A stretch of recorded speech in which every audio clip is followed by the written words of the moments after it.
Is it? Can it be?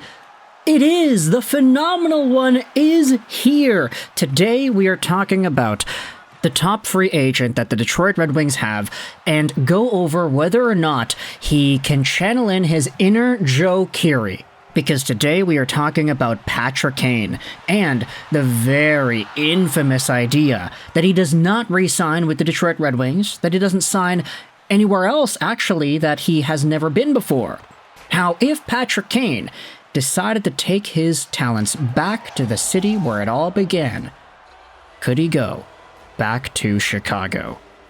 Now, this is a crazy idea, and the reason I'm making this video is because of a few things posted on social media, and whether or not these actually would be worth thinking about. So, going over the profile, we've done this all the time because Kane is, of course, very important and very good. 35 years old, 5'10", 176, signed till the end of this season, making $2.75 million. He'll get a pay raise, it's inevitable, but the question is, Kane is 35, so will he be willing to accept a short-term deal at this stage of his career? Would he be interested in going the NBA route, where he just signs short one-year deals with whichever team is going out there and offering him? Or would it be more so in his interest to maybe get a longer kind of contract, maybe 3, maybe 4 years, and use this opportunity to find himself a final retirement destination for his career? Is this next contract going to be the last contract Patrick Kane ever signs? And for good reason, there'll be teams that are going out there and actually willing to offer it to him, because this previous year he had 47 points in 50 games played. He had hip resurfacing surgery, 2 years removed from being at 92 points in 78 games played. He was just under a point per game in this Detroit Red Wings season. He was very good, one of the best players on the Wings in terms of offensive skill and production, and it's been no secret that Detroit Red Wings fans all over have been pretty much saying they want to keep him, and they would like to see him back. I'd seen a few people kind of saying, oh, no, he's too slow, he's this, he's that, and we could use the cap space elsewhere. You know, there have been some conversations about that, but I'd say the majority opinion from Detroit Nation is that, hey, they would like to see Kane back as long as it's on a reasonable contract, and realistically, I mean, the guy's 35. Who's going to go out there and quote-unquote overpay for Patrick Kane, right? Unless you have yourselves a team that doesn't really care about the salary cap, and unless you have a Patrick Kane that is not able to get his intended term on any other deals he is offered. With this in mind, and I'm sounding very peculiar right now on purpose, let's go out there and talk about this article published on HawksInsider.com. It argues the idea that Patrick Kane's return to the Chicago Blackhawks seems very possible. Why, you may ask? Well, here's why. A return to Detroit seems complicated, given the team's challenges with pending free agents and the need to secure raises for young stars. During his season-ending press conference, Kane remained evasive about his future, reflecting on his time in Detroit in the past tense. Although Red Wings GM Steve Yzerman praised Kane's impact, the team's murky salary cap situation adds uncertainty to the equation. There also was a comment made by Kane himself where he expressed interest in a long-term deal. And considering retirement at age 40, his options may be limited, especially if he is seeking a multi-year contract. This could prompt him to explore teams with salary cap flexibility and potential for success, such as the Chicago Blackhawks.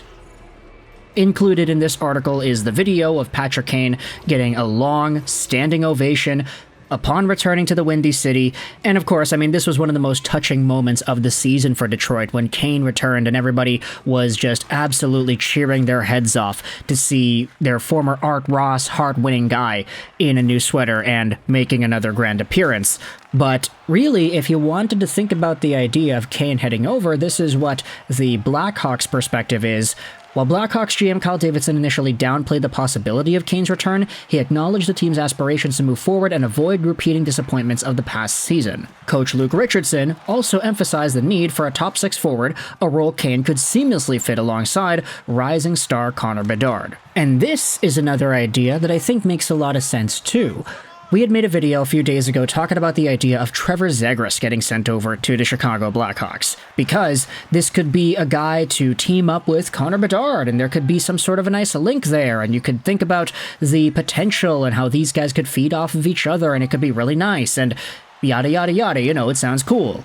The philosophy of the trade would be, hey, we need to surround Connor Bedard with talented NHL players who are good now. Sorry, Philip Kurashev. Sorry, Jason Dickinson. Sorry. You guys are just not that level yet. Connor Bedard is already the best player on this team by far, and having him as the only good player on this team is kind of embarrassing, so we need to give him some guys that can actually allow him to grow and develop in a way where it's not like, oh, he has to solo everything. He has to be the only guy who is capable of doing stuff, thus limiting his growth elsewhere. We need to surround him with talent. And so with Trevor Zegras being a potential option, hey, that makes sense, right? That's a guy that could be that player, but you could very well say that because Patrick Kane has been as good as he was with the Detroit Red Wings this previous season, who knows if Kane could also very well have a similar impact. Of course, Kane is 35 versus Zegras, who is, 22 years old, so it's a lot different there, but at the same time, if you're talking about just short-term impact, what these guys could do in the now, Kane, with his 47 points in 50 games played this season, that would have been third on the Blackhawks in points this year, and in so many fewer games played. So this is a guy who can feed off of and mesh with a Connor Bedard. And it's funny because when Bedard was draft eligible, I remember one of the main comparisons that was made to him. I think it was Cam Robinson who said it on different podcasts, but he saw Connor Bedard more so as like Patrick Kane with Austin Matthews' shot. That's kind of the talent profile that was being talked about with Bedard. He wasn't like a McDavid clone, he wasn't a Matthews clone, he wasn't a Jack Hughes, he wasn't that. He was like Kane, but with a beautiful shot, drag, snap, release ability like Austin Matthews. So having Kane, the mastermind behind Connor Bedard's stylistic play on his wing, that could make for a very, very good tandem. And if the Chicago Blackhawks are one of the only teams that would actually be willing to give Kane term, then maybe Kane may have no choice but to return.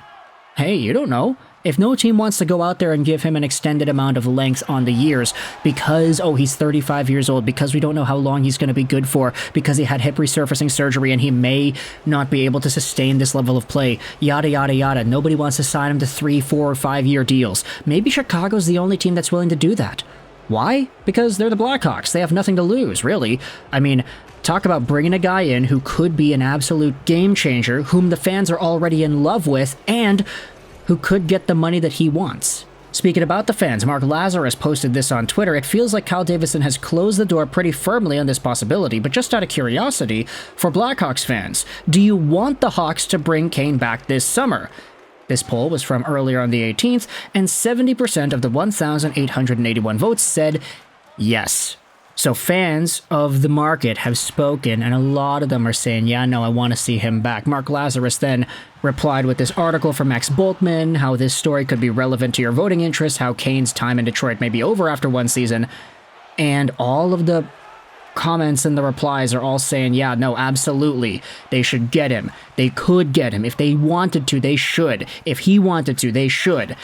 And because of all the conversations here, because of the potential alignment of what these parties could be looking for, if Kane wants the term and the money, and the Hawks need to do whatever they can to get to the salary cap floor and ice a competitive team on top of that while surrounding Connor Bedard with skilled talent, maybe this reunion makes a lot of sense in more ways than one.